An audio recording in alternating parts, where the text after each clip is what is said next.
Okay, so here we have the real JD says, what's up with the gate rule? All night, no matter what. And, I made a live stream and I basically had clickbait saying that Degan got waxed. And, it was the farthest thing from the truth because he started from 16th gate pick on a one-line track and was able to go 6th, 4th, and then a 3rd for 3rd overall, which for a first showing on a 450 is immaculate. And, on the other side of the world, the other side of the world. Basically, he's Tomac 2.0 because he was ripping that motorcycle, and it showed me that he is ready for that 450 because of the sheer fact that 450s rip your arms off. And he was only doing 8 laps, and then 12 laps versus a 8-lap heat race and then a 20 to 25 lap main event. But it showed me that he's strong enough to handle that.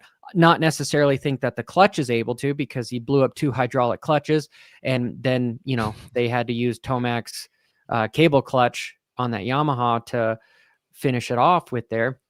But here, let me put this in too, because Johnny, is the Star Yamaha guys over there with J Coop and Deegan? What are they? Who are they pitting out of? I think it's this GSM Yamaha, but I'm pretty sure that they are able to bring their bikes. You just got to give them credit. When you're essentially, that's like a traveling program, very similar to like MXGP, where you've got to crate the bike and send it over and do everything that you're doing. I just thought it was very impressive that Deegan and even J Coop, the whole Yamaha program looked really good considering that's a traveling, not the one that you're going to see out of an 18-wheeler.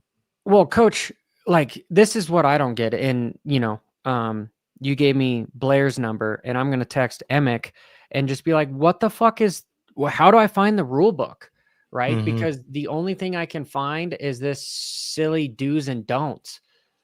And it's very vague. And they say that this is FIM, but inside the FIM rule book, I can't fucking find anything about the starting procedure for you have to be there. You have to pick a gate an hour beforehand. Right. And here is saying that mechanics aren't even allowed on the starting gate. So the guys have to bring their bikes, and I guess they can't broom the gate even.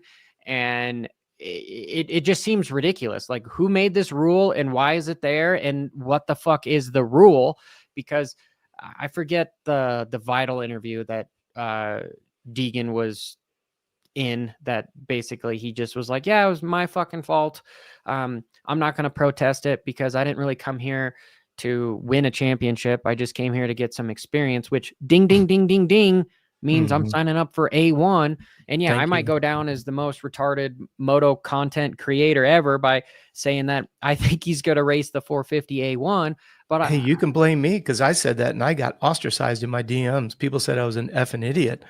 And I just don't believe it for a minute. And I've said it here on your show. There's too much money on the table, as evidenced by him doing the Fox deal. If things go bad and he signs up at A1, then okay, crisis averted. Let's go race East Coast in the 250 class, and then we'll race outdoor nationals. Like, there's a no lose situation to sign up A1 at the 450s. And this is add another dynamic. Contracts are contracts. If he signs up at A1 and the existing contract that he has signed right now, it has a stipulation that allows him to line up for A1. And if he does, his salary, the check he gets in the bank every week, is going to be significantly higher than it is if he shows up on a 250. Don't ever forget that. You're saying it's a win-win for him. It's a no lose. You're exactly right. If he shows up at A1 on a 450, his bank account's going to represent a 450 salary. If he shows up on a 250, he's on a 250 salary. Now, all of us could live on his 250 salary, no problem. That'd be a nice little payday, right?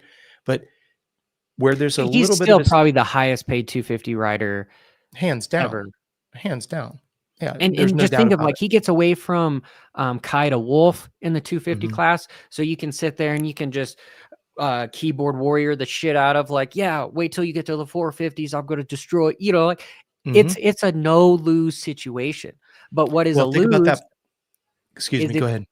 Sorry, Coach. If he starts getting waxed by Kyle Wolf, which I don't think he will, because usually when guys come over from MXGP and come race Supercross, because I think Sasha might, and then Kyle Wolf might, then I think Sasha might be geared for like the first couple rounds, and Lucas the same thing, here over in America. But your stock just starts to kind of dwindle down a little bit, and we saw things with like AC, with Christian Craig, with Ferrandez. If the 250 class isn't going as, even if you fucking win and destroy it, just like Stewart's brother, Malcolm, you win the championship, but then you have no 450 ride. Mm-hmm. If you're talking about like everybody in the world loves to have job security. And what's the best way for Deegan to have job security? Granted, like that's kind of an obituary type of a statement, because he's never probably not going to have a job just because of his presence on stuff. But he is striking when the iron is hot. Everything signs to 450. Go deeper. You can go much deeper on that comment that you just said. He was going to the 450 class when Cowie had no rider. The only team that didn't change was Honda. He already had an opportunity at Yamaha. He's already there, right? We know Cowie wanted him extremely hard. Suzuki doesn't have enough money. Ducati threw a ton of money at him. He doesn't want to go to a new program, just like Tomac didn't want to do. So not only was he able to get a lot of money for what he wanted to do, we're talking about it right now. He can still toggle between a 250 class and a 450 class for the first 6 months of the year. It's a win-win, win-win-win, exponentially. Win. Yeah, exponentially, right? I mean, and the fact that Fox deal over $1 million, I've heard high, more than $1 million, right? Head to toe deal.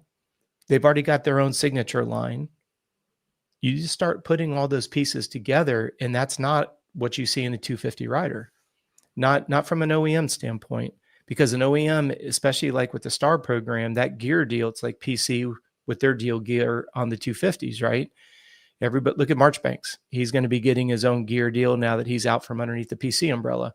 Deegan got the new gear deal. Now, again, people say, well, that's because he's going to go 450 outdoors.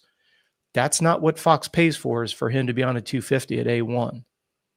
And so when you look at the idea that he decided to go do these, European WSX races on a 450, like you said, Johnny, to kind of get his feet wet, wink, wink, quote unquote, it's all leading up to A1. And I said this back in the middle of the summer. And like I said, my DMs, I got absolutely ostracized as being an idiot, but that's okay. I mean, like I've said before, I wouldn't open my mouth if I didn't feel comfortable with the sources that I have. When I first announced that Deegan was going to Yamaha from KTM, I was absolutely mocked unmercifully. And the only reason why I would even publicly, and I did it here on your show, Johnny, the only reason why I would even publicly announce that was because I was working with the rider who was supposed to get the ride, and he didn't get it. So Deegan took my rider's ride. That's why I was confident that Deegan was going there. But what Deegan do? Deegan, right after Loretta's, because I was public on your show saying he was going to go to Yamaha. Do you remember the video that the Deegans put out where he put up a Can-Am shirt and he goes, "Dad, should we ride a Can-Am? Should we ride a Mako? Should we ride a Can-Am?" Yeah, I didn't see that. And then he jumped. All of a sudden, the screen changes and he's on a 250F and he goes ripping away. But he was on a KTM 250F. It was because we talked about it and they didn't like the idea. I know that KTM had a real problem with the idea that we had talked about the fact that Deegan was going to Yamaha. So they tried to do a video to kind of diffuse it. And then within a month later, it was announced that Deegan was going to Star Yamaha. Now, it's not that I want to be vindicated that I was correct. I'm just not stupid enough to open my mouth unless I'm pretty confident. I'll go so far as almost 100% confident when I make a comment. I've got a source or two. I would never say something that's just going to make our show look like we're a bunch of idiots. Like you just said, you're not the dumbest guy saying that he's going to A1 on a 450. I was the dumb one that said it back in June. I'm sorry. While you were talking about this, I just texted Daniel Blair and Jeff Emick to be like, where the fuck is the start rule? And, where is it?